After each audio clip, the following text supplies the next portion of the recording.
Hello friends, मैं संजय माकड़। पिछली training में हमने आपको सिखाया था कि हम इंटरेक्टिव फिल से किस तरह से किसी भी डिजाइन के टुकड़े कर सकते हैं और उसमें अलग अलग फिल कर सकते हैं। लेकिन जिनके पास इंटरेक्टिव फिल नहीं है या जिन पे ऐसे कोरल ड्रॉ हैं जिसमें इंटरेक्टिव फिल की फैसिलिटी नहीं है, तो वो भी इस तरह से कैसे सुविधा ले सकते हैं, आइए आपको सिखाते थे। हम इस तरह से लाइन बनाते हैं, इनको इस तरह से आप शेप टूल से सेलेक्ट कर लीजिए और यहां से प्लस करके एक नोट बना लीजिएगा।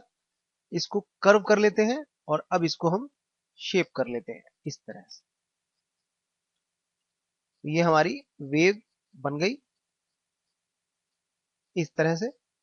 अब हमें इस तरह से वेव्स के अलग अलग टुकड़े चाहिए, तो ये हमने यहाँ पे पॉइंट बना के इसको डिलीट कर दिया और इसकी शेप को स्मूथ कर दिया।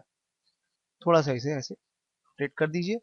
अब हम इसे न्यूमेरिक कीपैड के प्लस की को दबाइएगा, ये डुप्लीकेट हो गया।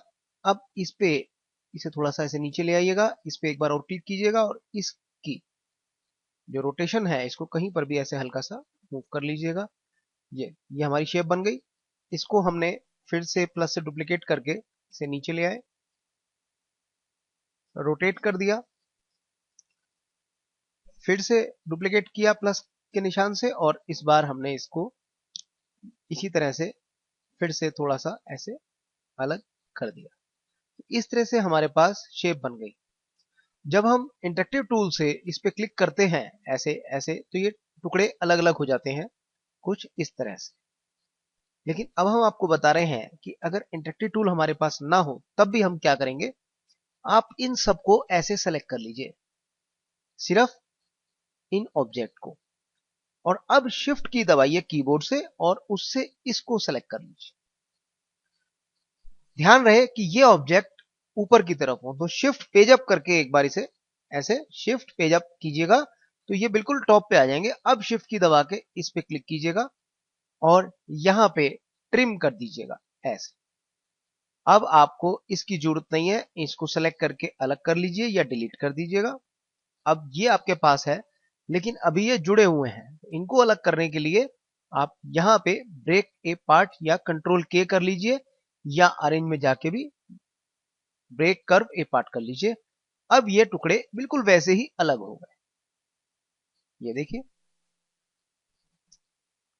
अब आप इसका जैसा चाहें इस्तेमाल कर सकते हैं, इसमें कोई भी कलर फिल करके आप इसका इस्तेमाल कर सकते हैं। तो देखा कि इंटरेक्टिव टूल ना भी हो तब भी आप यही सुविधा ट्रिम के द्वारा ले सकते हैं। हमारी ट्रेनिंग के बारे में और विस्तार से जानकारी लेने के लिए आप हमारी वेबसाइट पे जाके सूचना ले सकते हैं। हमारी वेबसाइट है cdrhindi.blogspot.in। याद रखिएगा, cdrhindi.blogspot.in। इस साइट पे हमारे ट्यूटोरियल्स के बारे में बहुत विस्तार से आपको बताया गया है और इससे कहीं अधिक जानकारियां आपको दी गई हैं। इस साइट पे जाके आप हमारे इस ट्यूटोरियल्स के बारे में जानकारी लीजिएगा।